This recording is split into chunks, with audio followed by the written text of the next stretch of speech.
मालवण उन्हाळ्यात भेट देण्यासाठी महाराष्ट्रातील सुंदर ठिकाण। मित्रांनो, आज आपण अशा एका ठिकाणाबद्दल जाणून घेणार आहोत जे महाराष्ट्राचे गोवा म्हणून ओळखले जाते, पण तिथली शांतता आणि संस्कृती ही आजही जपलेली आहे। ते ठिकाण म्हणजे सिंधुदुर्ग जिल्ह्यातील मालवण।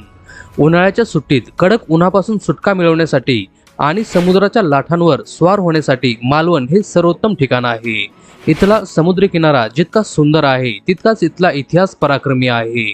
नारळ पोपळीच्या बागा, चकाकणारी पांढरी वाळू आणि अरबी समुद्राचे निळे पाणी हे सर्व मिळून एका परिपूर्ण सुट्टीचे चित्र उभे करतात। मालवणला भेट देण्याचे सर्वात मुख्य कारण म्हणजे समुद्राच्या मधोमध असलेले किल्ले सिंधुदुर्ग। छत्रपती शिवाजी महाराजांनी 1664 मध्ये या जलदुर्गाची उभारणी केली होती। कुर्टे बेटावर वसलेला हा किल्ला मराठा साम्राज्याच्या आरमाराची साक्ष देतो। किल्ल्यात जाण्यासाठी तुम्हाला मालवण जेटीवरून बोटीने जावे लागते। या प्रवासात समुद्राच्या लाटांचा थरार अनुभवता येतो। किल्ल्याची तटबंदी आजही अतिशय भक्कम असून तिथे महाराजांच्या हातांचे आणि पायांचे ठसे जतन केलेले आहेत। तसेच जगातील एकमेव शिवराजेश्वर मंदिर जिथे महाराजांची मूर्ती आहे ते याच किल्ल्यात पाहायला मिळते। उन्हाळ्याच्या स्वच्छ प्रकाशात किल्ल्यावरून दिसणारा अथांग समुद्र मनाला भुरळ घालतो।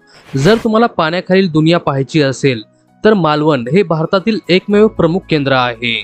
महाराष्ट्रात सर्वात आधी स्कुबा डायव्हिंगची सुरुवात मालवणमध्ये झाली। इथल्या समुद्राचे पाणी अतिशय पारदर्शक असल्याने तुम्हाला रंगीबेरंगी मासे, समुद्री वनस्पती आणि प्रवाळ अगदी स्पष्टपणे पाहता येतात। उन्हाळ्यात समुद्राची पातळी शांत असते, त्यामुळे डायव्हिंगसाठी हा सर्वोत्तम काळ मानला जातो। प्रशिक्षित डायव्हरच्या मदतीने तुम्ही 30 ते 40 मिनिटे पाण्याखाली राहू शकता। याशिवाय ज्यांना पूर्णपणे पाण्यात जाण्याची भीती वाटते ते स्नो कार्लिंगचा आनंद घेऊ शकतात। तसेच पॅरासेलिंग, जेट स्की आणि बनाना बोट राईड यासारखे वॉटर स्पोर्ट्स तारकर्ली आणि वायरी बीचवर उपलब्ध आहेत। मालवणमध्ये केवळ एकच बीच नाही तर आसपास अनेक सुंदर किनारे आहेत। मालवणचा मुख्य समुद्री किनारा चविष्ट जेवणासाठी आणि वेगवेगळ्या खाद्यपदार्थांसाठी खूप प्रसिद्ध आहे। तर थोड्या अंतरावर असलेले तारकर्ली हे ठिकाण त्याच्या पांढऱ्या शुभ्र वाळूसाठी आणि बॅकवॉटरसाठी ओळखले जाते।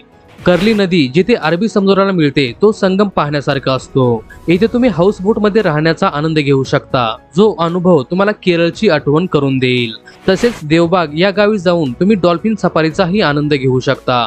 सकाळी लवकर समुद्रात फेरफटका मारला की उड्या मारणारे डॉल्फिन्स पाहणे हा मुलांसाठी आणि मोठ्यांसाठी एक विलक्षण अनुभव असतो। मालवणला गेल्यावर तिथल्या जेवणाचा आस्वाद घेतला नाही तर तुमची सहल अपूर्णच राहील। मालवणी जेवण हे मुख्यतः नारळ आणि कोकणी मसाल्यांसाठी प्रसिद्ध आहे।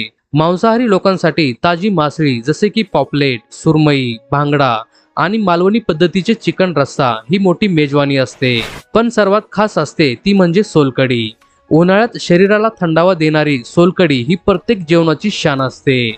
शाकाहारी लोकांसाठी घावणे चटणी, काजूची उसळ आणि आंबोळी हा पर्याय उपलब्ध आहे।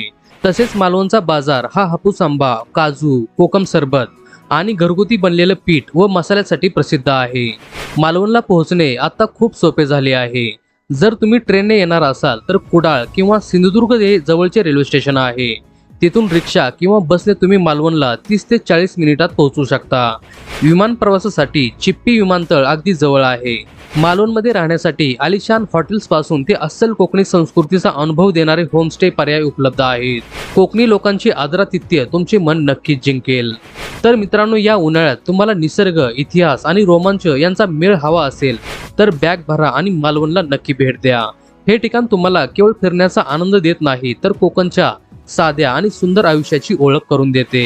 तुम्हाला हा व्हिडिओ कसा वाटला ते आम्हाला कमेंट्स मध्ये नक्की कळवा आणि अशाच माहितीपूर्ण व्हिडिओसाठी आपल्या चॅनलला फॉलो, सबस्क्राईब करायला विसरू नका। भेटूया पुढच्या व्हिडिओमध्ये, तोपर्यंत धन्यवाद।